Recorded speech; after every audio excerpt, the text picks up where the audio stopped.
Let's turn our attention to something which I suspect, if you look at your water bills, you're going to find yourself thinking, this is just not fair. I mean, we often talk about having an equal and fair society. Tell me what you make of this. Benefit claimants have been given permission to ignore hosepipe bans. Now, we all know about the hosepipe bans. It's been blooming hot over the last several weeks. Various water companies are saying, well, no, you can't use your hosepipe anymore.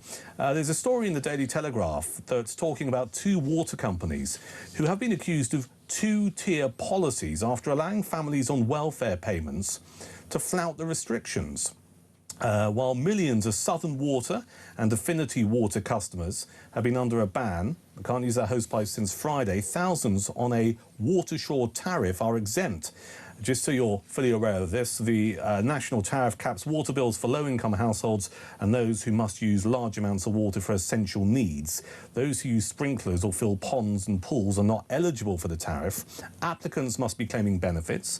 They must have 3 or more children under 19 in full-time education or have someone in their household with a medical condition that requires significant amounts of water. Is this fair and just, or is it just another example of two-tier Britain? Let's get a view on this. Jamie Jenkins is a former ONS statistician. Hello, Jamie. Good morning, mate. You all good? I think we're all good. I'm not entirely sure what to make of this story. What's your take on it? Yeah, well, I think the public are rightly going to get fed up when you've got this kind of two-tier kind of system with water. I think the first thing on water, why are we having a hosepipe ban is the first thing, is that we've had decades and decades of the population growing and we haven't basically factored in the infrastructure to factor that in. So hosepipe bans are pretty much just demand management. So if we need to demand manage overall, well, why do some groups of people allowed to have the hosepipe and some who are not? Now, if you've got those medical needs for whatever reason for needing a hosepipe, of course, but I think some of the exemptions you were talking about there, Duncan, was about just having 3 children under the age of 19. So why should one family be able to use a hosepipe and then another one not? Are you going to have families taking their cars around to their mate's house to go and wash the car? It's absolutely bonkers. It is bonkers, and I think it just feeds into this narrative that some people believe is the case in this country. And we often talk about it here on Talk. We talk about two-tier policing and two-tier justice. I don't quite know what you describe this as, but it certainly seems to be some kind of two-tier policy.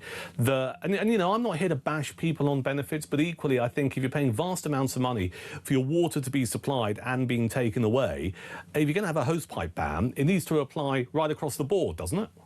Of course, yeah, because ultimately the reason there's a hosepipe ban is the water companies are saying we may run out of water in the reservoirs. When you think, you know, it's difficult when we're in the middle of a heat wave. If you think back to the winter, the amount of rain that we were having across the country, we clearly should be collecting more and more of that rain during the winter months to support us during the summer months. But I think it's pretty much, the public are right to get fed up. That I think they're getting fed up that people are, where you've got one group of people who are paying into the system and another group of people who are taking out for the system, and you're continuing with these two-tier policies that are going on. It's unjust. It's not fair. And I think, you know, these water companies need to read the room, I think, on it.